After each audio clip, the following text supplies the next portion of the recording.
প্রধানমন্ত্রীকে ফলো করতে হবে না? প্রধানমন্ত্রী ও দিদি, আর উনি হলেন এই দিদি।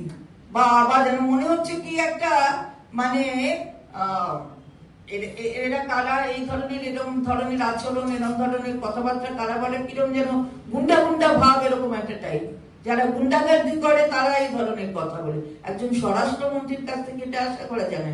এই দিদি মানে থ্রেট করছেন। কিসের থ্রেটনিং? এখানে এসে কথা বলতেই শেখেন নি এখনো, রাজ্য কি সামলাবেন? একটা মহিলা মুখ্যমন্ত্রী, আমি আবারও বলছি যে মুখ্যমন্ত্রী, তিনি মুখ্যমন্ত্রী, তবে হ্যাঁ তিনি মহিলা। তাহলে বুঝতে হবে যে মহিলাকে সম্বোধন কি করে করতে হবে এবং তার সঙ্গে আচরণটা কি করে করতে হবে। তার বিরুদ্ধে সরব হচ্ছেন, আপনি অন্য দলের কথা বলছেন যা খুশি বলে যাচ্ছেন, আবার বলছেন 23 তারিখে কেউ বেরোবে না, লটক দেंगे, উল্টা করকে লটক দেंगे। বাবা এটা তাদের কথা, এ তো মস্তানদের কথা। লটক দেंगे স্বরাষ্ট্রমন্ত্রী, উনি এত লটকানো বোঝেন কি করে তাও তো বুঝি না। আমাদের তো চিন্তার মধ্যেই আসে না যে কাউকে ধরে আবার লটকে দেব, কিরকম করে হয় এটা?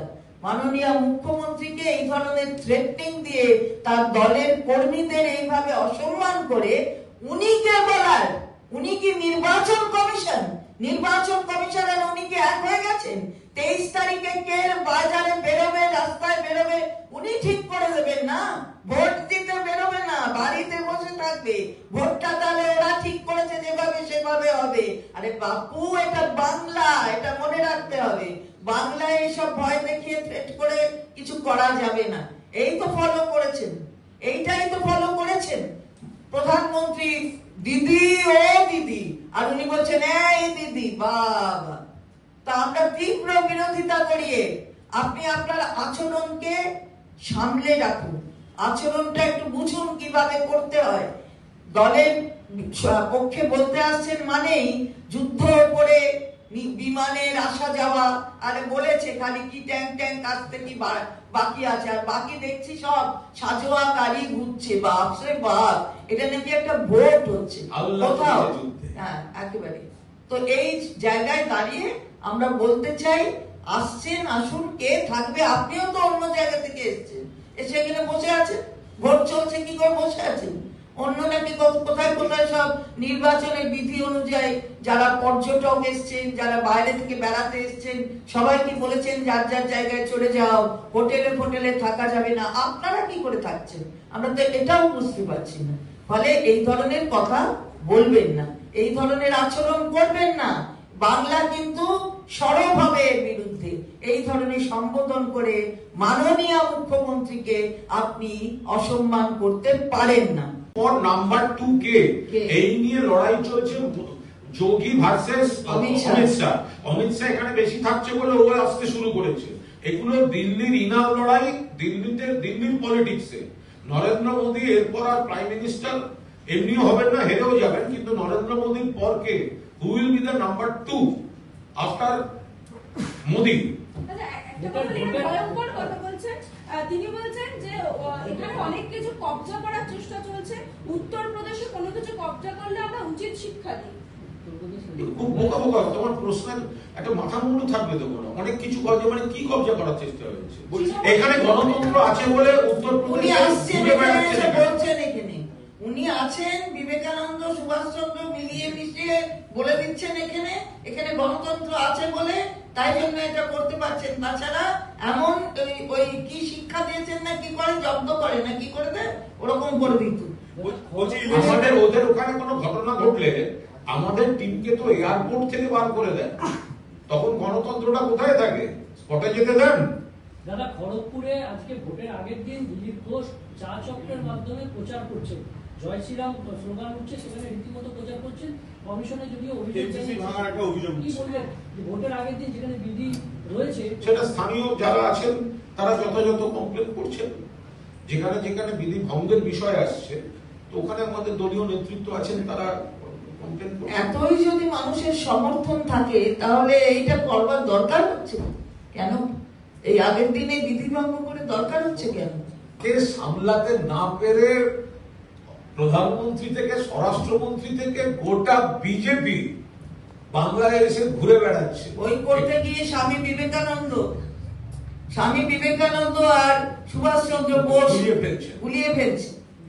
উত্তরবঙ্গ উত্তর বিহার হয়ে যাচ্ছে, কি যে হচ্ছে তা বোঝা আর যাচ্ছে। একটা সিরিয়াস বিষয় হচ্ছে অমিত শাহ এখানে এত সময় দিচ্ছেন দিন, কিন্তু আপনি হচ্ছেন দেশের ব্যর্থতম স্বরাষ্ট্রমন্ত্রী। আপনি নিজের কাজের কৈফিয়তটা দিন না।